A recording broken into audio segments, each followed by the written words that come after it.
All right, guys, what's going on? It's Jack, and welcome back to another video. And now that season 2 has been officially revealed and we got a lot of the nitty gritty officially, I want to talk about two major pieces that stood out to me, and that is the Highwaymen, which is the faction, and of course the three weapons. And that's what I'm going to stick to here. I don't want this video to be too long, so let's get right into it. So in my previous video, I had mentioned that it was said that the Highwayman would be kind of like the specialist in terms of its passive ability.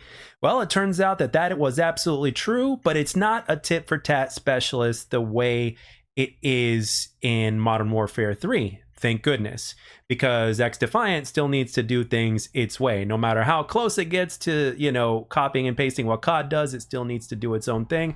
So this is actually very appealing. So the passive ability is called Revved Up.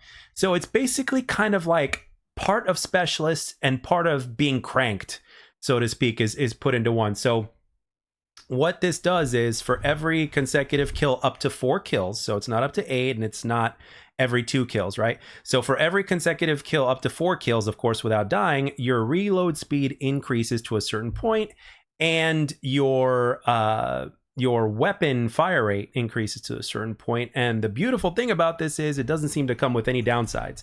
So when your rate of fire increases to its max level, you actually don't get the cons that would come with such a thing. So it'd be really kind of interesting to see how people actually change up their classes when it comes to that. Me personally, I'm just going to be keeping everything the same and just kind of see how everything feels, and then maybe kind of do multiple classes per gun depending on which faction I use. And I see myself using this faction quite a bit simply because of this passive alone, and I think that's pretty damn cool. And I'm not gonna lie, I think a lot of Slayers are gonna like it, but in terms of how much everything gets increased, they did a side-by-side comparison in terms of the difference. And even though the difference is very visible, I don't see it as anything too crazy, at least not yet. And I'm sure if it does get crazy, I'm sure it'll get nerfed properly because, well, for the most part, all the nerfing and buffing that they've done so far as weapons or abilities are concerned, they take a really slow burn of approach to it. So if this does get nerfed,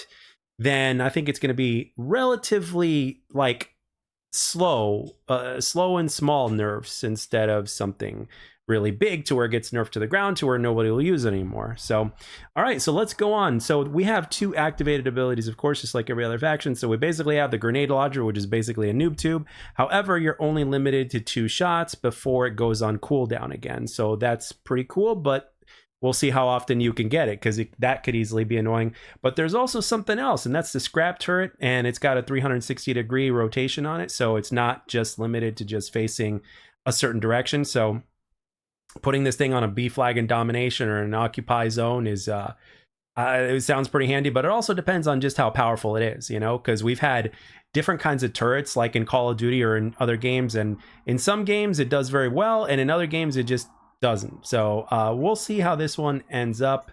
And then of course we've got their ultimate, which is the saw launcher, which is basically a ricochet weapon. So for those of you guys that don't want to go around the corner and into a danger zone, that's fine. You could just fire the saws, multiple saws in there, and basically it ricochets like crazy, and you'll probably end up taking out targets. So I think that'd be pretty damn fun to use, especially in objective-based game modes.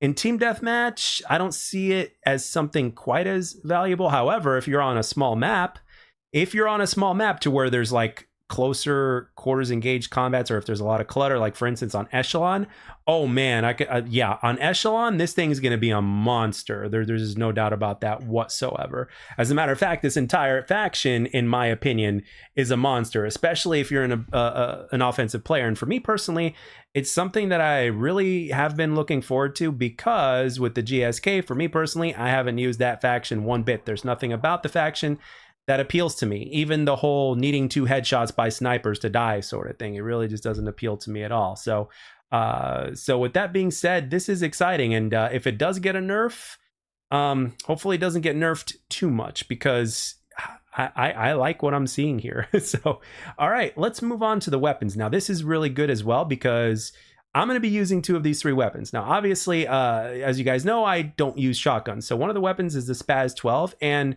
it's not pump action like you see in, like, let's say, the famous OG Modern Warfare 2. It's more like the Striker, so to speak, right, from Modern Warfare 3. So, but I see this thing being really deadly because, quite frankly, as you guys know, with the shotguns in this game, all of them have received a buff and they've all become really, really good.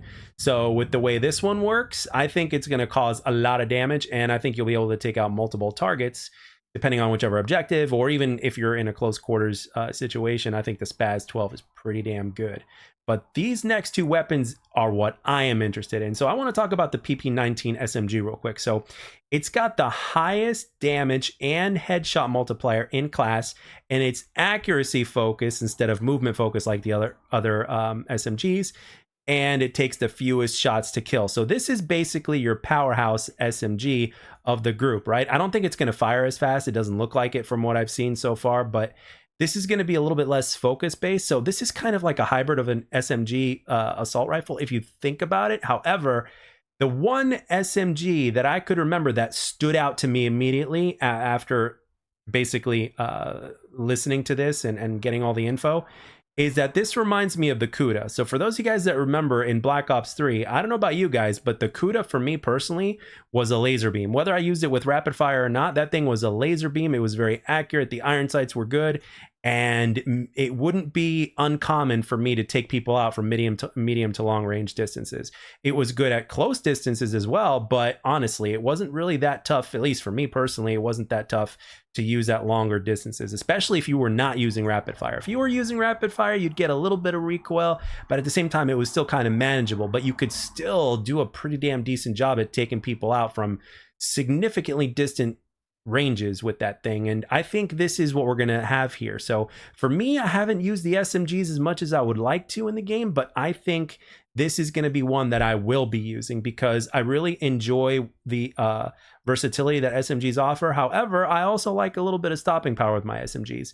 So if I manage to build a class with this SMG to where I could just use attachments to where they would make the gun lighter to use in terms of movement speed, then it's like, okay, then everything else will come into play and I could just use this like an assault rifle without all the downsides and possibly less attachments to make it work in a certain way. So, and again, coupled with this faction, I think this thing will be deadly. So, all right. And the other one that I'm actually interested in is the L86 LMG. So it's basically an AR LMG hybrid. It's focused on speed and handling. So it's kind of like a middle ground between ARs and LMGs, which for me is perfect because in this game I actually like the LMGs, but again, I think they're a little bit too slow for my taste. So for me, in my mind, I was like, man, if we could only have something that just, you know, moves and allows me to maneuver a little bit faster and all that stuff. And it looks like we have that here. So basically, if you're looking at the SMG in this as well as the LMG, they're both kind of like hybrid weapons, and I am all about that. Now, so far, this game and the devs have actually done a pretty good job as far as buffing and nerfing weapons is concerned. I think we're in a really good place weapon balance wise. I know some of us are really passionate about what's going on with the sniper rifles, so to speak. But honestly, here's a good sign. If you see players in any given lobby using all sorts of different weapons, this is usually a good sign that there's a decent amount of balance in terms of weapon selection in the game. If you start to see one weapon stand out above every other weapon, that's when you usually have a problem. And when it comes to a casual arcade shooter in pubs, such as this game, you want to have all the weapons be viable. They all need to be good and they all need to be fun to use, and you have to have a reason to use all of them. You don't want something to be so good that it basically just neglects everything else. It just kind of it makes everything else obsolete. You don't want that. So I'm actually excited about these weapons and, of course, this faction. It gives me plenty to play with. We're going to have another map and then a few other quality of life things going on. So again, I'm one of those players that it really doesn't take too much to make me happy. But with that being said, as I mentioned in a previous video, the biggest thing in terms of this particular season, which is either going to be in the middle or the end, depending on how things turn out, is the upgrade to the netcode, which is something a lot of people have been wanting and talking about, obviously.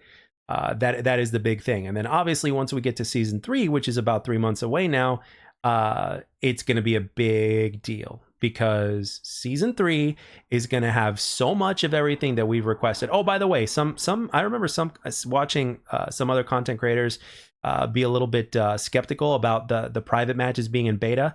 I do remember at some point in time, somebody, like I think it was from the leaks and rumors, had mentioned that there's going to be additional features in terms of private matches that are going to be added later on. So basically, all the stuff that you could probably expect in a private match is going to be a thing in season 2 as it comes out, but there's going to be additional bells and whistles added after season 2, and once we get into season 3, it won't be in beta anymore, and it's going to be like complete with all the bells and whistles that pretty much I think any player would be happy with, at least. And who knows, they might even continue to update it even beyond season 3 and continue to add all sorts of crazy stuff in there.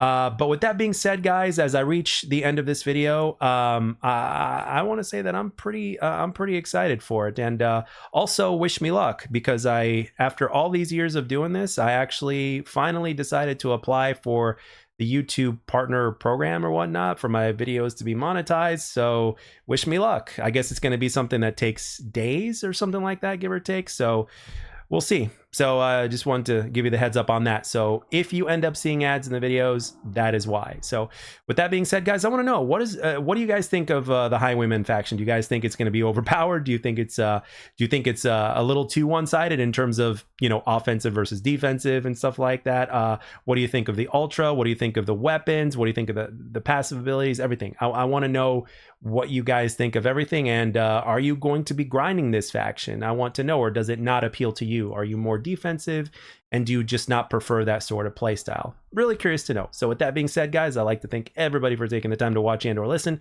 Hope you enjoyed it, and I'll catch you guys on the next one.